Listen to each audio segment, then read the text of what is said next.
Episode 7, Encephalon. After a quick introduction of the professor and his dreambot, Erde Kaiser, we return to the action, or the arrest. After they find out that Utic is using the attack on the Woglinde against them, we get more visual humanization when we see that he's almost insulted by this idea as he thinks back to the soldiers that he lost. Everything happens again, almost exactly like in the game. We get more visual humanization.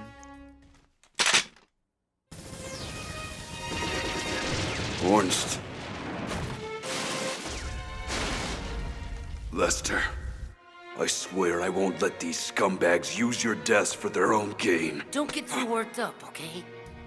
But other than that, everything up until they decide to dive into Cosmos' subconscious plays out the same way. So let's start there. As the group make their way to the professor to ask him for help for diving into Cosmos' subconscious, we see Pellegrini being deployed inside ES Issachar, something that didn't show up until the second game. The group meet the professor, who kinda shows up Xion as far as his hacking skills go. So easy. Now hold on, we're talking about infiltrating a database with AAA security encryption. This is no ordinary... Huh? You mean you can't do it? Well... That's kinda sad. Professor, the systems they're used to sound pretty rickety, sir. You're telling me? All right then. I suppose you can't access secret military data. Next you tell me you can't access records from closed-door Federation meetings. And you mean you can? The professor decides to help Xion dive into Cosmos' subconscious, and Virgil begins to doubt her ability to succeed, as she is just a civilian. But then Momo tells him something that gives him a flashback to Fibronia, and he kinda quiets down a little. When Xion dives in, Junior, Momo, and Ziggy pass out as they join her, which catches Alan and the rest by surprise. Well, by the rest I mean everyone but Chaos, who seems to know exactly what happened and asks the professor to give him a module so that he can dive in with them. This next scene is pure unbridled fan service. Thanks to the professor's tinkering, Xion and the rest can change the parameters of the Encephalon using their imaginations only, meaning if they wish it, they can do it.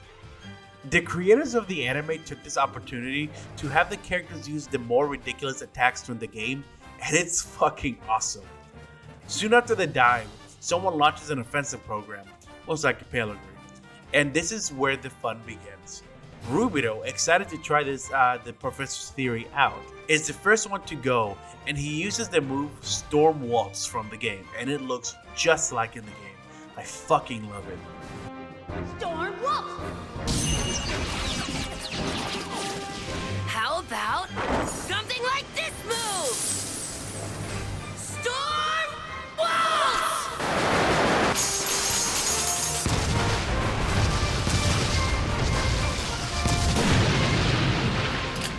Yeah, that kicked so much butt! At this point, when I was watching it, I understood what was happening. What was going down. I understood that they were just playing attacks from the game, and I was so hoping that he would use Mystic Nocturne from the game. Mystic Nocturne! Guess what? He does it. Mystic Nocturne!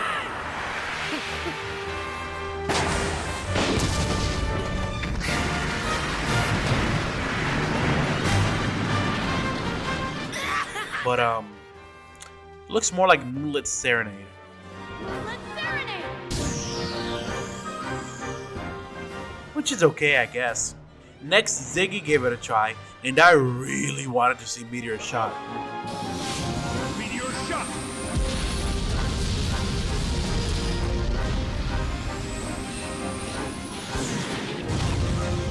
Psst! Guess what he does?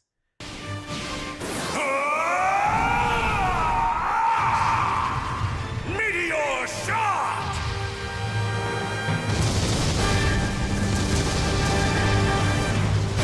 Then comes Lightning Fist, which looks just like in the game, once again. A powerful lightning fist!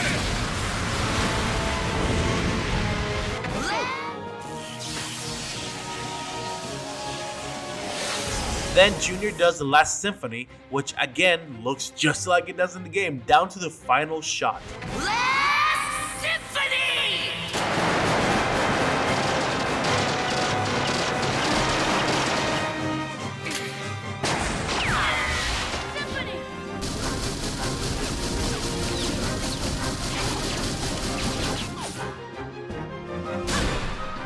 Then, oh my god, then Momo joins in, and the first thing she thinks of doing is pulling the Sailor Moon shit. Is it really true that we can do anything here? Yes? Even something like this?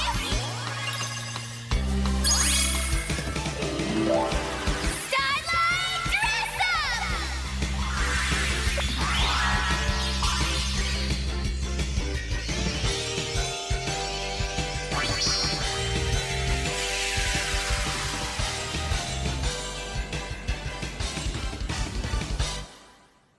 Momo! No! Which is her Starlight form from the game. Starlight! Power up!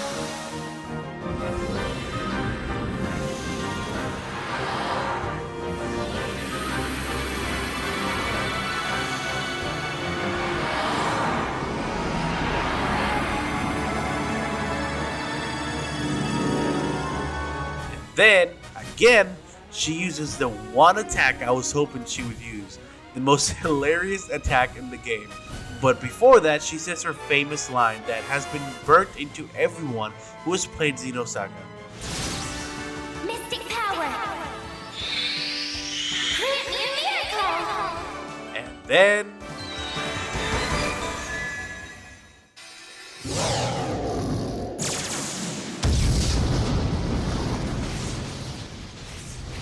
I fucking love this, man. It made me laugh in the game and it made me laugh in the anime. It's so creepy yet hilarious. Finally, Xion joins in. For her, I was really hoping she would do Spell Ring.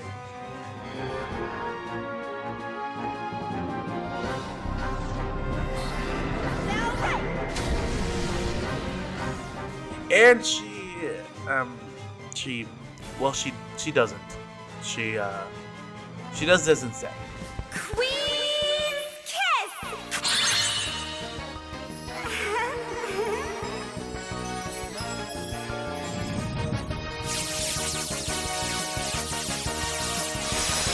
Which, I mean, in their defense, looks almost exactly like in the game.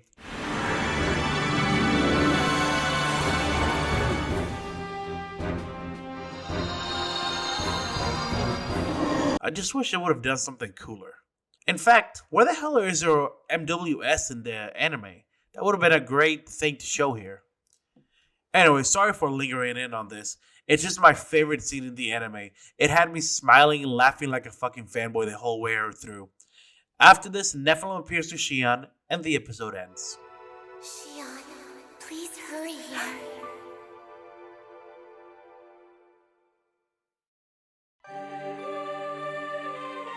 Episode 8, Memory.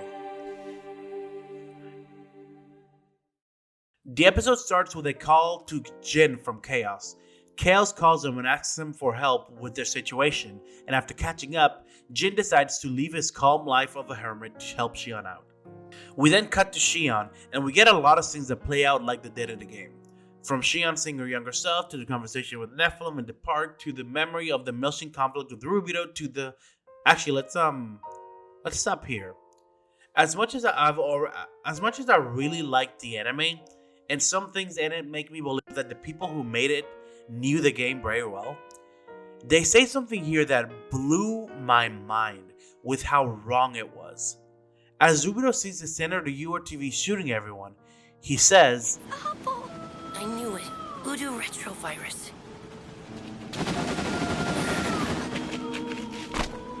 Damn it. Every single one of them's infected with it.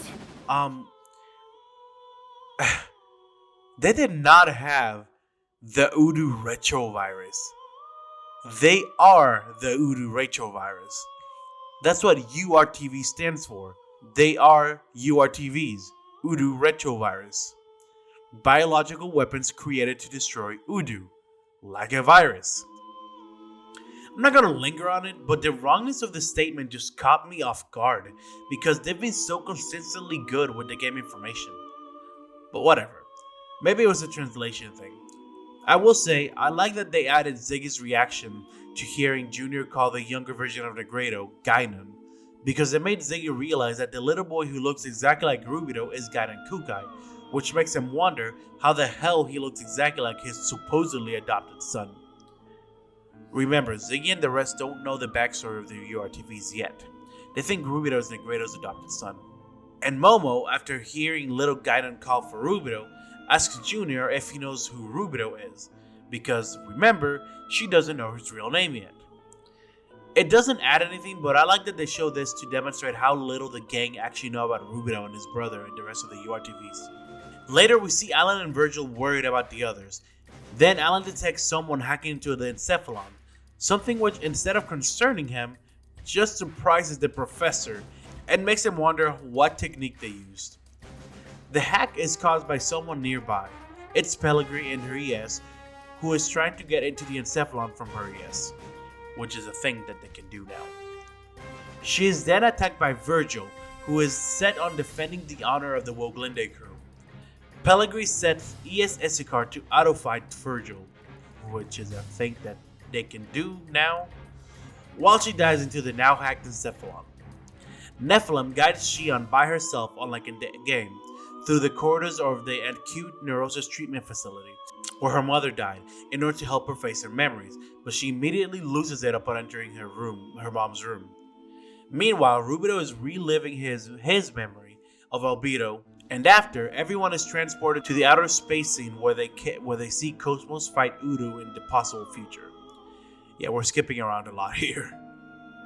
The main difference here is that the Zohar is seen flying out of Milsha and Udo comes out of the Zohar, and that Yes, I know.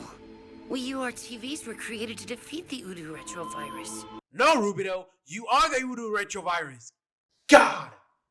Anyways, while explaining the past, Rubido breaks down and explains that he has been halting his growth for the past 14 years to ease the pain of the events in Milsha that he feels responsible for. Not only does this not make much sense, but it also definitely not what the game implied when Mary said it. It's a shame. Little Master doesn't have any choice in the matter but to stay that size. Anyways, the scene is actually quite touching. I just couldn't bring myself to ignore the inconsistencies with the game. Momo comforts Junior, and the Nephilim shows them the possible future that could occur with Cosmos. This time, she's rocking her F-Scythe. Nephilim then disappears and, this section of the story ends with Fabronia, which is a missed opportunity considering that they left Virgil alive in the anime. They could have had an interesting moment here. Oh well. Pellegrini finds them in the Encephalon, but before she confronts them, Jin shows up in the Encephalon as well and stops her from proceeding. She sounds glad that he survived the Milshan conflict, but quickly forces herself to shake off any sympathetic feelings she holds for him, and soon after, she begins to fight with him. Chaos then appears behind Jin and aids them in this fight. And I guess this is where the anime attempts to explain Jin's ice power with his sword. It's by the aid of Chaos that he has this, which is kinda cool, because in the game, Chaos does have a few ice powers, but in the game, Jin is definitely doing that ice stuff by himself, considering that we see him do it in his fight against Margulis when Chaos wasn't doing anything to help him, and when he had just met Chaos. At the same time, Virgil manages to give ES Issachar a good knock on the head, which was enough to bump Pellegrini out of the Encephalon. Mission failed. With that, Pellegrini retreats, and Chaos and Jin say their goodbyes. Before that, Jin tells Chaos that whenever they meet in person, he doesn't want Shion to know that he has known Chaos for 14 years, which is a more straightforward way of explaining why they treat each other as such when they meet in Xenosaga 2. The episode plays out the same as the game after this. Ye shall be as God, Cosmos wakes up, they give the files to Lapis Roman, and the Federation backs out. The episode ends with more Virgil humanizing. Well, men, it looks like you can rest in peace finally. I owe those kids more than a toast.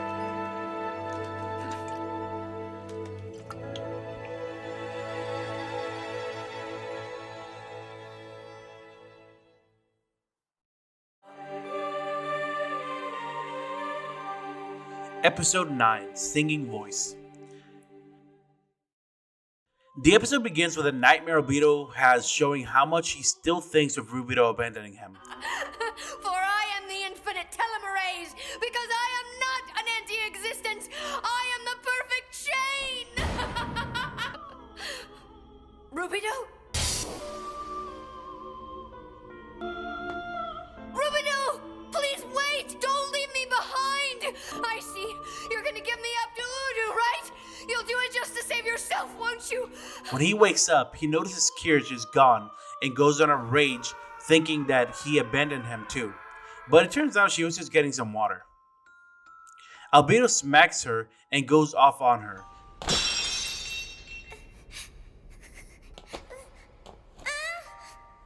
What's wrong? Show me a smile. Are you worried about me? Is that it? Is that the case? Huh? My little Kirschwasser mimics kindness? Is that one of the previously unknown functions of an observational realian? It's not a function. It's my own will.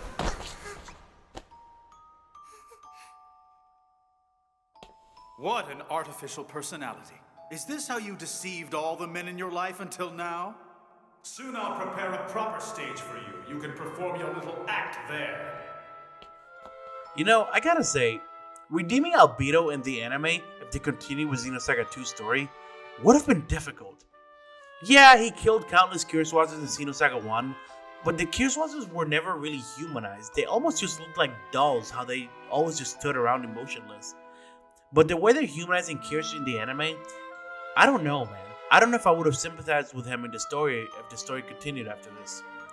We then return to the Kukai Foundation, where the Federation has started retreating after going over Cosmos' data. After more game-similar scenes, which I wish I could go over because there's a really cute scene with Ziggy and Momo with a really pretty background music, but I won't go over it because I don't want to waste time, blah, blah, blah, blah, blah. You know what, I've already said it. After these scenes, the Song of Nephilim begins to play and it, well, sounds different.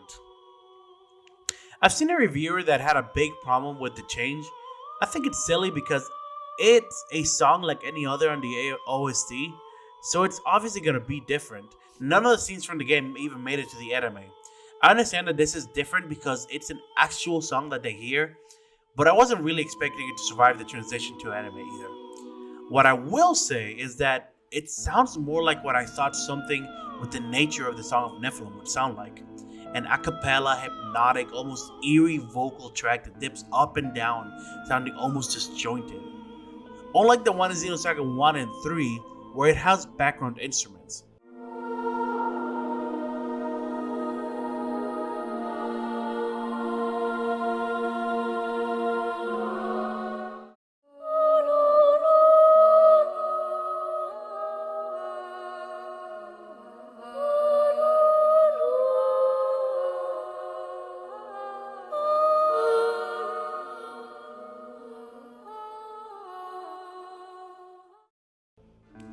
With that being said, as a song to listen to, the anime version is definitely the worst.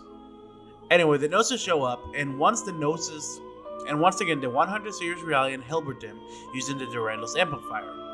As panic ensues, the Gnosis damage the Hilbert effect amplifiers, greatly reducing the range of it, meaning the Gnosis can now materialize inside. The Gnosis are now inside the colony and attacking the residents. Because of this, Rubido and the rest leave the Durandal to help, but Virgil has beat them to it, already in an ace. Virgil keeps on idiotically shooting the Gnosis while they're in their phased form, and as he gets cornered, he notices Cosmos on a roof getting ready to use the Hilbert effect. After she does, Xian orders her to protect the colony from the Gnosis, feeling a bit hesitant as she remembers when she went mad in her archetype form, and the vision of Cosmos that Nephilim showed her, not to mention putting everyone in the Elsa in danger to achieve her objective. But she ignores her feelings and puts her trust in Cosmos, telling her to attack with no weapon restrictions, but to ensure that no damage to the colony's outer walls. With that, Cosmos goes on the attack, and I love me some Cosmos action, but it seems that in order to save on animation costs, they made the Gnosis statues, and this turns into what looks like a trading simulation with shooting targets shaped like noses. Yet again, this scene really downplays the threat that are the noses, not just in how they stand still, but in how easily they go down. While Virgil, Rubido, Chaos, and Cosmos fight back the noses, Momo and Ziggy finish up the help with the evacuation, but the shuttle runs out of room before Momo can jump in, so Ziggy tells her to wait where she's at, as he can't leave the children he's taken with him, and that he will come back with her soon. And immediately after, Momo runs off somewhere. As Momo runs through the streets looking for more people who haven't been evacuated, a Gnosis finds her and attacks her. Without hesitation, the supposed Realian-hating man, Virgil, jumps in to save her, but as a slip to the tongue, he calls her Feb. After killing the Gnosis, he picks up Momo up and scolds her for getting herself into such a dangerous situation. After Virgil tells her that there's no more people left, Momo happily passes out after responding, Oh, good. Virgil takes Momo over to Xion. He almost seems to admire that she was carrying out her duty despite the dangers. This act surprises Xion, as she's only known him to hold hatred for Realians, and to that he responds, Yeah, I know, but I haven't always been like that, alright? Virgil leads Xion out of the city when they come across a wall of Gnosis blocking their way, and honestly, considering the animation, it might as well be a literal wall of Gnosis. So Virgil moves in to cut a path for Xion. Right at this moment, Cosmos tells Xion to get down as she prepares to fire her X-Buster at the horde of Gnosis in order to assure Xion's survival.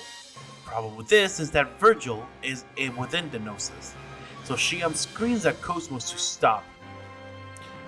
But without hesitation, Cosmos fires, and then it finally happens. God. Fab.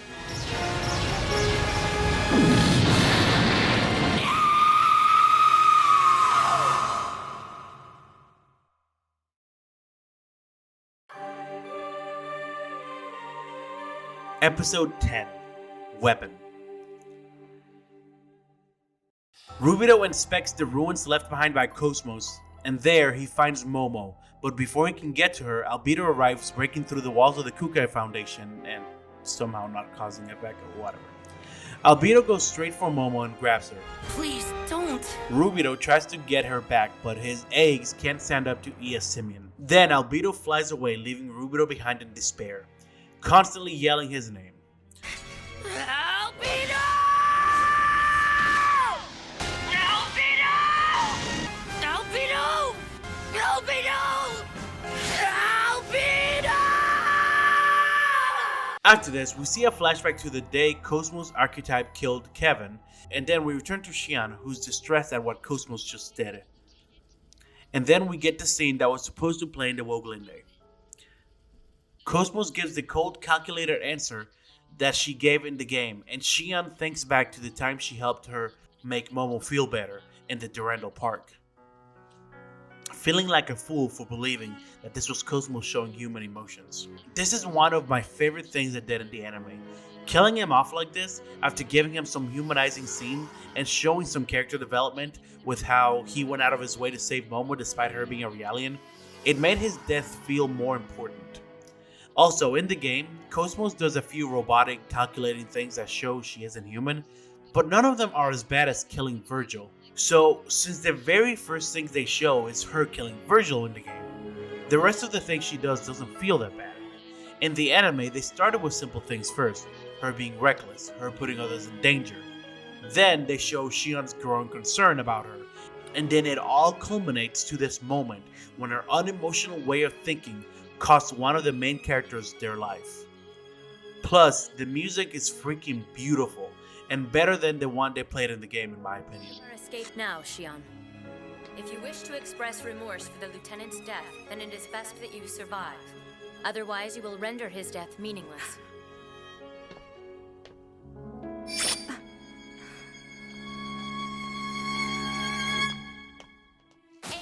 After this, everyone makes it back to the Durandal as Guinan and the Godwin sisters try to figure out what's attracting the Gnosis.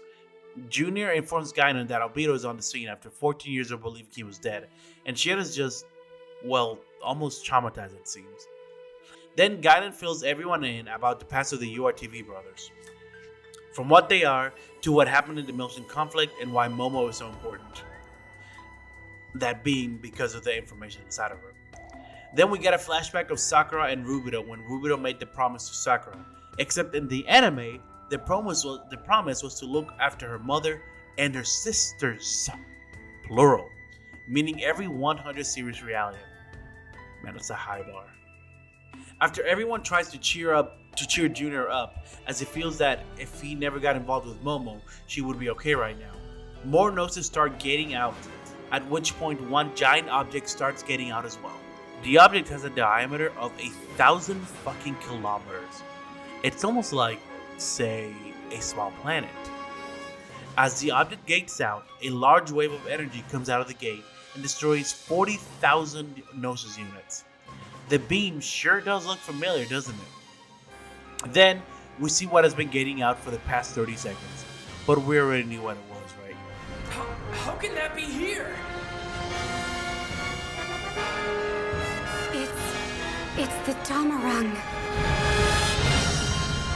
Inside it, we see the Red Testament Kevin telling the Blue Testament that he's fortunate to see this since he just joined their ranks, which in this case is even more true than in the game, since the Blue Testament is Virgil and he just died minutes ago. After the other ships get ready to fire along with the Dameron, we see the full power of the Rhine Maiden weapon, and it's cool, but the scene is definitely cooler in the game, especially because of the music. Around this time, Momo wakes up inside of the Song of Nephilim, and she is, I think, attacked by Kirsch, who seems to hold some resentment towards her. Not only because thanks to Momo, the 99 series became obsolete, but also because of what we're about to find out. Momo reaches out to Kirsch's face, calling her sister, and then Momo touches her face. And then she sees into Kirsch's memories. There, we find out that it seems that Kirsch spent time with Joachim Mizrahi before Momo was born, but he never paid much attention to Kirsch because he was always fixated on Momo, saying that she can one day become his Sakura. As Kirsch explains to Momo that nobody ever looked at her in the whole time she's been alive, Albedo shows up and blasts Kirsch off of Momo. Then he punishes Kirsch for trying to hurt Momo, and Momo tries to protect her by getting in the way. Then we get the anime's version of Albedo's infamous speech. Such tears shed for another, such beauty they hold. They are surely the most precious substance in the world. However, are you worthy to shed such tears? Feeling empathy for the weak belongs solely to the realm of humans. How dare you?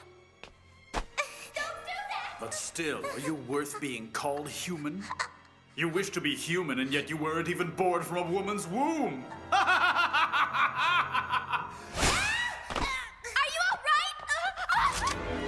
alright? The human race, fearful of its own weakness, built this world in a futile attempt to escape the abyss it calls mortality. And even so, little you exists as an unfettered soul, free from the shackles of the flesh. A pure consciousness, an eternal spiral, undefiled by impurities, a fusion of fire, breath, and spirit. In which case, what choice do we have but to call you an angel? Bang! You thought I'd shoot? I would never waste a shot on a pathetic weakling like you. So instead, I think I'll do this.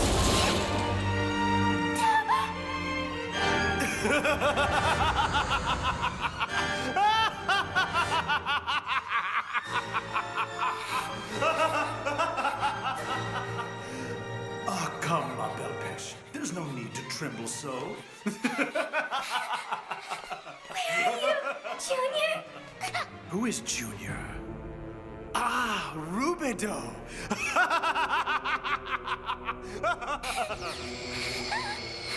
No, please, go ahead. Think about your beloved some more.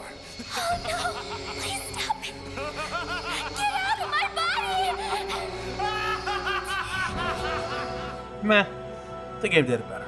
The music is good, but nowhere near as good as the maniacal vocals that play during the game. Back in the Durandal, Shion receives a call from the Dameron. It's me. Oh wait, no, it's Togashi. Yes, the biggest sin the anime commits is that they Thanos Miyuki. She simply doesn't exist in the anime. Anyways, this is the scene where Shion gets the PT cartridge for Cosmos. Well, in the anime they get a gun that equips the PT cartridge, because I guess in the anime Cosmos never had the gun. Also, the stakes have been raised. This gun no longer vaporizes the planet, now it can vaporize a whole star system if used incorrectly.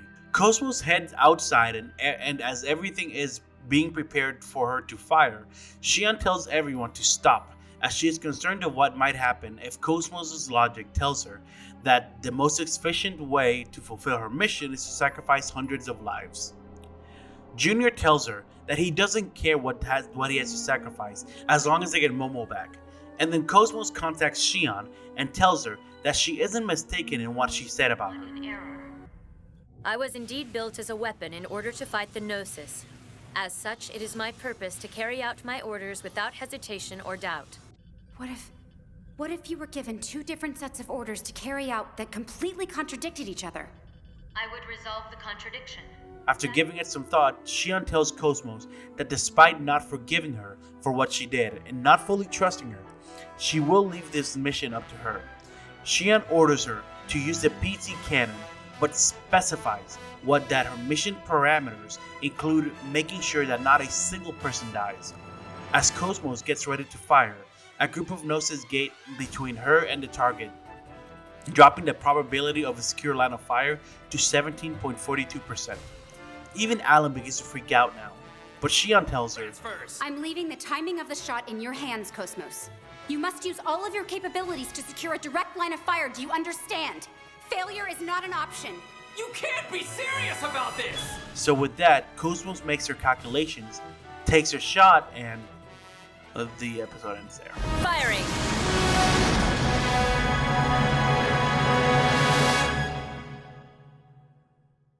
Before moving on to the next episode, I just want to say that this scene played out a lot cooler than it did in the game. In the game, the threat was for the most part gone, and nothing got in Cosmos' way. Also, Shion's doubt for Cosmos was never really expanded on. She always relied on Cosmos with everything. She just scolded her into Elsa when she wouldn't listen to her, and she questioned her after killing Virgil. But that's about it. In the anime, her doubt and fear for what Cosmos is capable of has been building up until this moment, where Shion finally understands that she needs to stop treating Cosmos like a friend or a daughter, and she needs to start treating her like what she is, an android, a cold, calculating, efficient weapon. It's only when Shion realizes this and starts treating her as so that she gets the result she wants from Cosmos. Oh yeah, by the way, spoilers for the first 5 seconds of the next episode. Cosmos succeeds. Anyways, on to the next episode.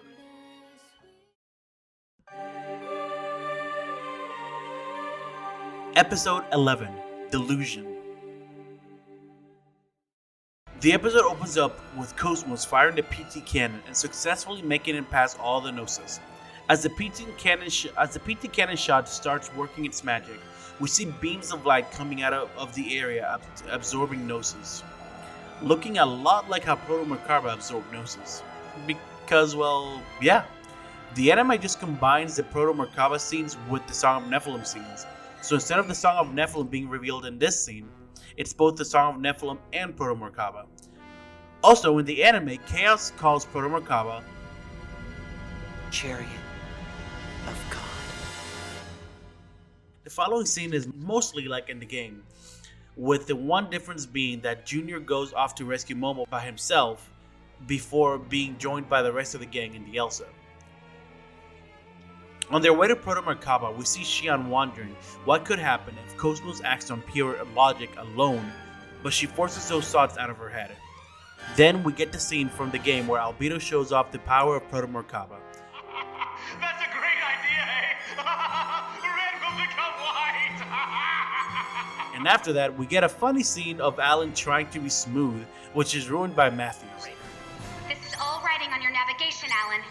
I'd accompany you to the very depths of hell, Shion. Even though we're apart now. Hey! No one's going to hell! What are you trying to jinx us? Sorry! Finally, they make it inside of the Song of Nephilim, stationed atop of Proto Merkaba. We then cut to a scene with Albedo and Kirsch. Albedo asks Kirsch if she's planning on leaving him for Shion, but she's convinced herself that Shion wouldn't care about her, as she's here for Momo. Then there's no way she would even remember her. Albedo tells her that she finally understands what it's like to be abandoned, like he was, and that she shouldn't fret, because he's still there, and he needs her. You are still necessary. Then we find out through Albedo that the reason the Gnosis were able to sneak up on the Woglinde was because of her work on the Woglinde when she was pretending to be a 100 series Realian. Now, I don't know if this means that she was there to sabotage the Woglinde, or if he's blaming her because since she's a 99 series Realian, she failed in her job because she couldn't do what a 100 series could do. Later on, the group make it to Albedo, and the scene plays out pretty similar as in the game. When Albedo takes what he needs out of Momo, he drops her, and Junior catches her because in the anime, Albedo's throne is really up high. From the heights of Albedo's throne, Kirsch notices Shion and begins to cry.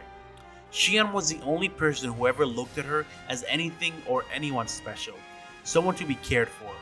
Even if for a short time, Shion made Kirsch feel like she mattered for once in her life. Something Joachim only ever said to Momo. Then the scene of the aura battle from the game commences, except Albedo doesn't really counter with his own aura. He kind of just stops it with his hand. Also, Momo stops Rubido by calling out to Rubido and making him stop, instead of just doing some convenient light thing that stops both auras for some strange reason. Then, Momo says that when Albedo dove into her subconscious, she also got a part of him inside of her. I didn't really touch much on this in the game because I didn't get the significance of it, but what she means is that she could see his memories and see how he mistreated her sisters.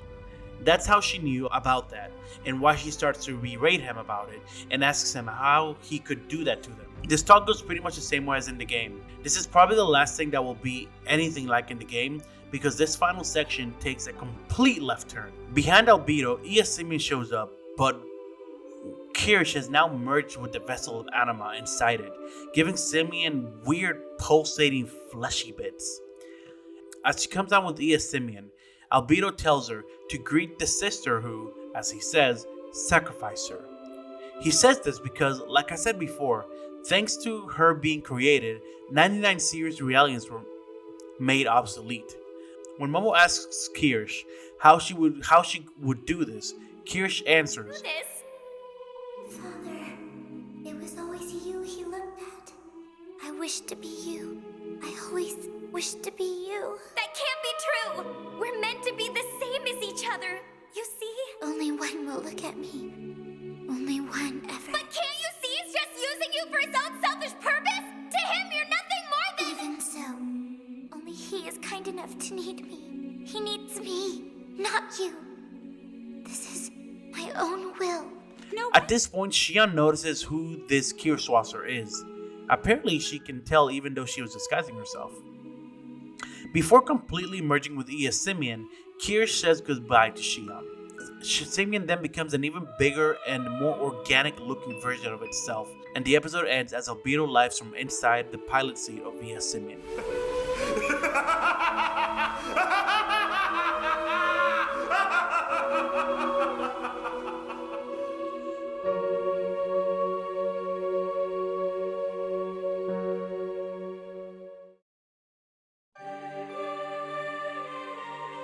Episode 12, Cosmos. This episode starts with a look at Kirsch's past. She was found along with other remains of Mizrahi's research. The people who found her saw her as outdated junk, but at least useful enough to use as a reference point. Soon after, Albedo breaks in and steals her away. He takes her probably to the Song of Nephilim and shows her the bodies of the many other Kirschwassers that he's killed, and he says that for his sake, he hopes that she will last longer than they did. At some point, she runs away, although considering what Albedo says about how the Gnosis were able to sneak up on them because of her, maybe she was sent off on a mission, but I'm not really sure about that. Either way, on her way to the Woglinde, she decides she's going to try to stay with her 100 series disguise because, as she says, As a test model, My existence lost all meaning the moment the 100 series prototype was complete. So I live here as one of the mass-produced 100 series units. As long as I have work, my existence is necessary. And then, one day... After that, we cut to second Milsha, where we see Helmer talking to Negredo, who's warning him about Proto Merkaba, destroying second Milsha. As an Easter egg, we see Kanan in the background. Back in the Song of Nephilim, we see Momo as he tries to talk to Kirsch out of what she's doing. Then Xion asks her if she was on the Woglinda with her. She's trying to confirm if what she just suspects is true, but before she can answer, Simeon starts attacking Xion without Kirsch's will. We see Kirsch try to stop it, but Simeon isn't listening, it's acting out of its own will. As one of Simeon's spike tendrils. Let's just call them spike tendrils. As one of Simeon's tendrils moves in to stab Xion, Cosmos saves her and tells her to fall back. She then tells her that Proto Merkaba will be ready to fire again in approximately 480 seconds. Knowing how little time they have and seeing how powerful Simeon is, after being blasted by some kind of aura it emitted, Ziggy asks Momo where in Simeon Kirsch is, because if they can kill her, they can probably shut down Simeon. Momo pleads Ziggy not to kill her, but even Rubido tells her that there's no other way to go about this. After Momo refuses to tell them, explain to them that Kirsch is her sister, Rubido, holding back his tears, tells her that he will take a clean shot to make sure she doesn't suffer. Momo still doesn't want to go with this plan, however, and Xion jumps in to agree with her that there must be something else they can do. Surprisingly enough, Cosmos jumps in and comes up with the more humane approach. She tells Xion that she can make her way inside of Simeon and retrieve Kirsch, the core of Simeon, herself. Xion hesitates as she has a hard time putting her faith in Cosmos again, but then she remembers her lesson, to treat Cosmos as what she is. So, Xion gives Cosmos very specific parameters to her mission once again. The Kirschwasser and every person on second Milsha. I order you to save all of them. Cosmos, I believe in you. Orders acknowledged. Hey, wait! Cosmos runs over to Simeon, cutting and dodging her way through its tendrils. Ziggy jumps in for backup, and as she jumps to its core,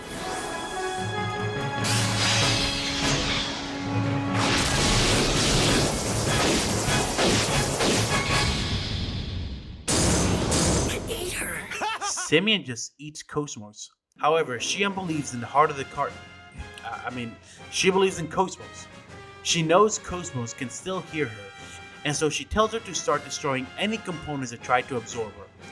As Simeon begins attacking in a desperate manner, Xion continues to tell Cosmos to find Kirsch and to keep herself from being assimilated. Direct and precise orders. The rest of the group keep fighting through the tendrils as Xion continues to give her specific instructions, telling her to disconnect Kirsch from the vessel of anima inside of Simeon as soon as she finds it. Kirsch begins to wonder why Xion would go to such lengths to save her, and then she remembers Xion's words in Woglinda. So you see, you've been given free will just like us. And this causes Kirsch to open her eyes as she forces herself to put more of an effort to fight back against Simeon's will. Then we see that Proto Merkaba has begun charging to attack second Milsha. At the same time, the eggs begin being attacked more viciously and get torn apart. This forces Xion to jump out of her eggs, and then every tendril focuses in on her, and they all dive towards her. But before they can hit her, Kirsch finally manages to take control, forcing all the tendrils to miss. Simeon's neck starts bulging, and inside the pilot seat, where Albedo is, part of it bursts out and starts to assimilate Albedo. Damn it! Now you're going to betray me as well? Then Xion gives her final instructions to Cosmos. Listen to me. Secure the target, and when I give you the go, escape using maximum output. As Albedo is completely consumed, the monstrous Simeon starts to charge a beam, madly roaring at the group. But unlike the rest of them, Xion just stands there, not even flinching, completely unafraid and confident. She knows Cosmos will get the job done. In Simeon's abdomen, we see a glowing red spot, growing, almost looking like Simeon itself is melting. Then, light emanates from the spot, and after Xion gives Cosmos the go-ahead, Now, Cosmos, go!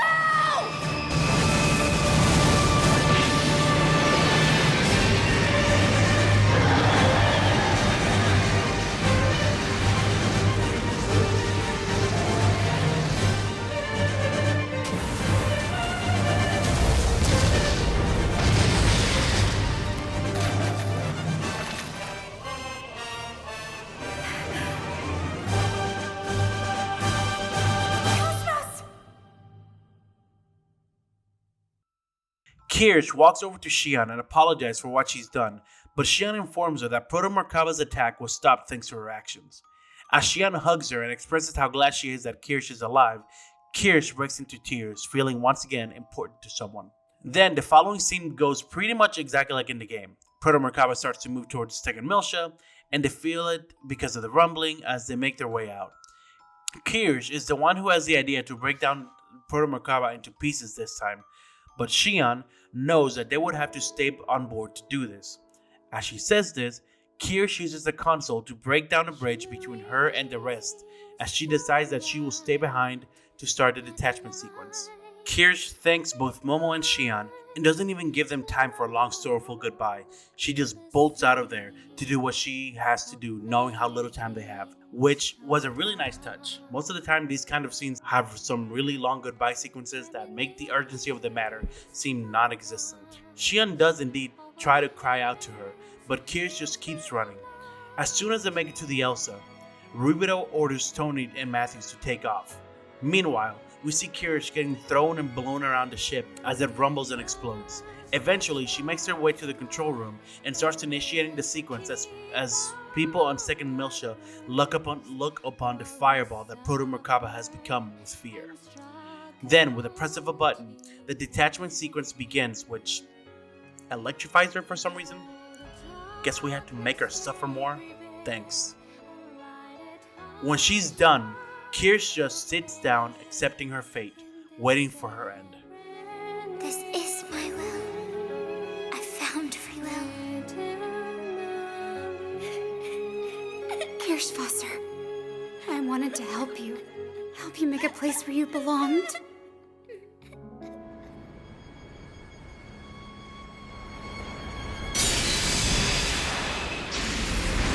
Immediately after, with no time to mourn, we get the scene of the Elsa's landing gear failing, as Xion and Momo walk into the cockpit, and we know how this plays. Cosmos makes her way outside, and when Hammer detects someone opening the hatch, Xion immediately knows that it was Cosmos, but Chaos seems really calm. As Xion talks to Cosmos through the external cameras, Chaos is seen in the background walking out of the cockpit, and I think we know why. As Xion begs Cosmos to return after the external camera is destroyed, we see Cosmos preparing herself to shield the Elsa.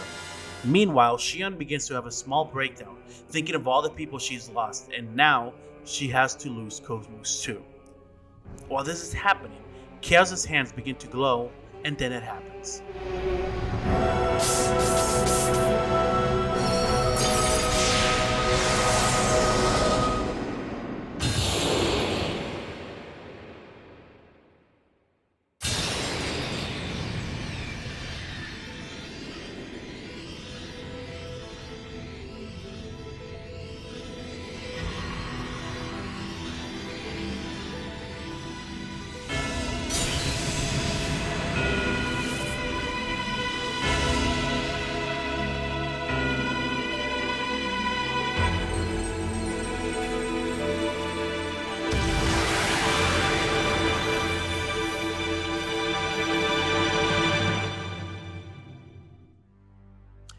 After this, believing Cosmos to be destroyed, Matthew says that they should all say a word of thanks to her. Press F in chat, if you will. Xion falls to her knees and begins to think about her father, Kevin, the reality she stood up for, and later who saved her life on the Woglinde, Virgil, Kirsch, and now Cosmos. She screams out, Tell me why!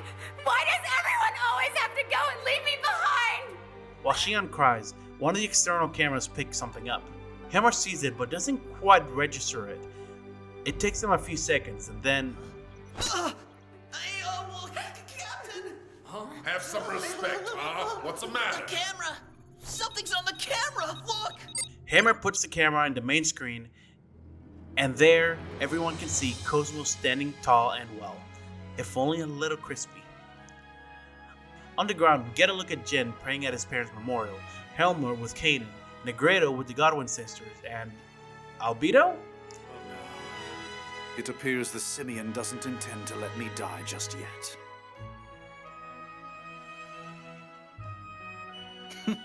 All that remains is for my Pesh to link up with the UMN and my objective will be complete. So then, do heed my message, Rubido. We've confirmed a gate jump by Albedo's craft. This is acceptable? Yes, that's fine. We still have the door that leads to Abel's Ark, don't we? He is the only one who can open it, so we'll allow him his liberty for now. Besides, his will shines with such wondrous light. It's a shame to relegate him to such a minor role, don't you think? Then everyone on the Elsa go up on the elevator to greet Cosmos, while Chaos looks and smiles from inside, and we end with Cosmos saying, My mission is now complete, Xion. Welcome back, Cosmos. And that is the end of season 1 of the Xenosaga anime. It's also the end of the Xenosaga anime. Unfortunately, as most people know, a season 2 never came out, which is a shame. I really enjoyed this anime, even with having played the game first and knowing the mistakes it made, and knowing what was going to happen in the story. I really enjoyed it. It was a good adaptation, and I think it made good, or at the very least, understandable changes to the story. Some I actually think were for the betterment of the story. Because it had the knowledge of the second game's story, it was able to make some of Rubido and Momo scenes a lot better, even if it did completely screw up what the URTVs are. I think the addition of Kirsch as a character was a great idea too. It gave us a look at what being something with human emotions would go through when they become obsolete, and it made you care a lot more for the random observational units all throughout the game if you play the game again after this. Not just that, but it made the whole thing with Momo seeing the 99 series as her sisters be more meaningful. And it gave us a way better ending fight than the weird out of nowhere Proto Merkaba Gnosis reactor. Really, that was dumb. The only good thing about that boss fight is that we finally got to hear a different battle theme in Xenosaga 1. I would have loved to see this hideous monstrosity in the game though. The voice acting is decent for the most part. Xion was, I think, one of the best. When she was being serious and ordering Cosmos, she had this real air of seriousness to it. However, I think she goes a bit over the top with the sad scenes, but that might just have been a director problem more than an actor problem. Compared to the game, I don't know. They're different, but they're both damn good. Which brings me to my next point. The animations of this anime. It wasn't good.